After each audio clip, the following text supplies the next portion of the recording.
phones, cameras, mice, keyboards, whatever. If you're sticking it into a computer these days, it's likely you're sticking it into a USB port. And open hardware is absolutely no exception. From the newest, Kickstart fad to the latest Arduino, everything is using a USB interface on it. There we go. So, what is a USB ID? When you plug a device into a computer, it sends two numbers to the computer and says, hey, it's me. Do you have any clue what to do with me? And the computer looks for a driver and figures out if it's a mouse, or if it doesn't know what it is, it asks you to feed it some data, feed it a driver. And that USB ID is two parts. The first part is the vendor ID, and that tells you who actually manufactured the hardware. So here we have 2341 in hex, that's 9,025 in people years, and that tells us we have an Arduino plugged in. The second part is the product ID, and this tells us what product from that manufacturer we're actually dealing with. In the case of Arduino, ID number 1 is the Arduino Uno. So USB IDs are handed out by an organization called the USB Implementers Forum. And it's a consortium of big technology companies like Intel that got together to form USB standards, but also make rules about how we issue USB IDs and rules for the use of the USB logo. So for $2,000, you can get yourself a USB vendor ID, and it has 65,000 unique product IDs for whatever you want to build and use it for. You can't use the USB logo though, that's a whole other can of worms that costs more, so we're just going to stick with the cheapest option for today. Lead is already taken, we ask, and you can't get a custom vanity number unless you're a founding member, evidently. And the reason I'm up here today is because USB and open source don't jive very well together. When you get your USB ID, you sign a contract and a license agreement that says you won't sub-license it, you won't share it, you won't resell it, whatever. And that spirit of not sharing doesn't really go well with open source. So what most open source hardware makers do is remove the ID from their firmware when they publish it, and you're responsible for getting your own. And this just isn't a theoretical problem, this is something we're dealing with today. Last year, I believe there was a bit of a controversy when Arduino moved from the ubiquitous FT232 USB to serial converter chip to their own custom programmed USB to serial converter. There was some thought that this would lock other open source people out, because now in order to use the new Arduino Uno design, you're going to have to cough up $2,000. So you make your latest thing, you base it on the Arduino, you're going to have to come up with $2,000 just to play in that arena, or you're going to have to fall back to the old technology. So $2,000, that's absolutely nothing to a big company. It's not even that much to a moderately well-funded startup. But how about hackerspaces? How about community groups in a forum that design some open hardware? How about a high school, or a college class, or a kitchen table startup where someone's trying to get their first 20 USB kits out the door? Now they're going to have to drop $2,000 to get the ID, and that's prohibitive, especially if sometimes it costs 10 to 100 times more than your actual startup costs. So the first thing people think is, you get 65,000 of these things, why not sell them?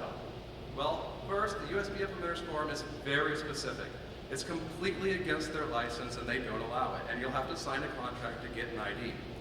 But in the beginning, way back when they started, they handed them out no strings attached. I believe it was about $1,000 then, maybe $1,500. You give them the money, they give you the ID to use as you want. So 2 Dutch web shops bought vendor IDs and started selling unique product IDs from their web shops for a couple bucks each to make it available to open hardware people and community people specifically. And despite the fact that there was absolutely no agreement in place, and despite the fact that there was no law against reselling them, the USB Forum harassed these web shops relentlessly and eventually revoked their ID and said, you can't use this anymore, you're out of luck. One of them stopped, thinking it's not worth it to battle the USB Forum over this. One of them is still selling them today with lots of warnings on their webpage about how it's been revoked, but it's unlikely to be duplicated, and blah, blah, blah, blah. There's a tendency to think if we can just find the right loophole through this contract, then we'll be able to sell IDs, MacGyver our way around it. But I think this is a policy problem. This is a political issue, not an engineering issue. So there's really not an engineering solution to it.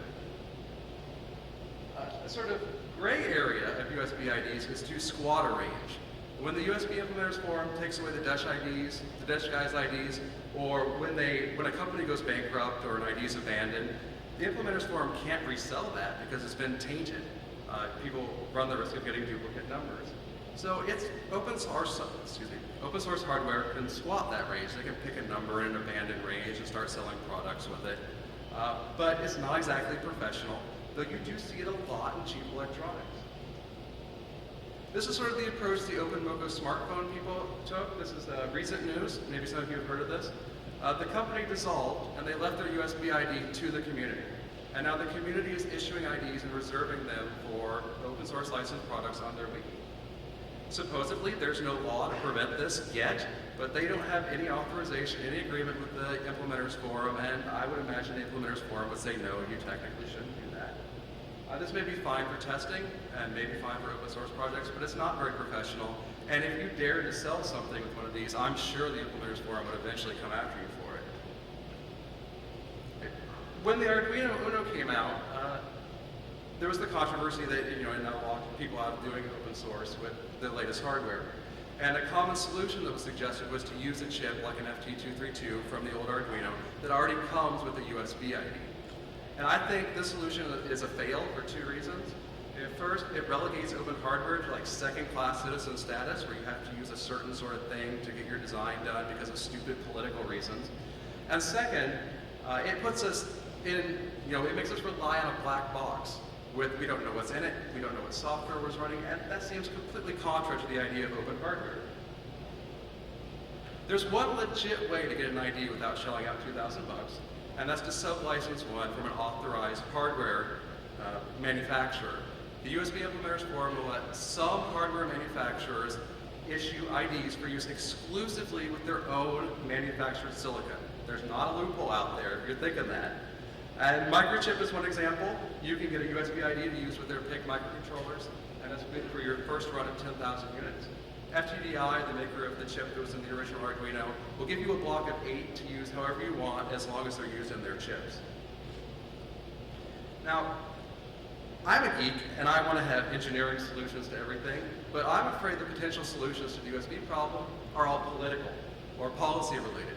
Obviously, a relaxed resale policy and sub-licensing policy would be the easiest way. Just let people sell some of those spare 65,000 IDs they have laying around that they're not using. A testing block with reserved IDs for standard. Taking the Arduino again, they use something called USB CDC. It's a very general protocol that's used in hundreds, if not thousands of devices. But despite that, despite the fact that they all use the same default driver included in your operating system, they all have unique USB IDs. And that's not necessary. We could have an ID set aside for USB CDC, we could have ID set aside for different standard protocols, which would increase the speed to market and decrease the cost. Another thing would be to legitimize the OpenMoko approach. In the past, it's been web shops, hacker spaces, individuals trying to resell IDs. But maybe an official open source hardware organization with lawyers and people in suits and an official face to them, maybe the Implementers Forum will be able to work with them to make to make IDs available to open licensed hardware. And finally, eventually this problem is going to take care of itself. They only have 65,000 vendor IDs that they can sell. Eventually they're going to run out of them. And then I think selling singles at a premium is going to be the first brilliant idea out of the marketing department. But I don't think open hardware should have to wait that long to use USB. So my goal today was not to provide a solution, but kind of let you know about the problem and tell you what people have tried in the past. And I hope maybe next year we're back here talking about some legit way for open hardware to use USB. Thank you very much. I'm Ian from Dangerous Prototypes.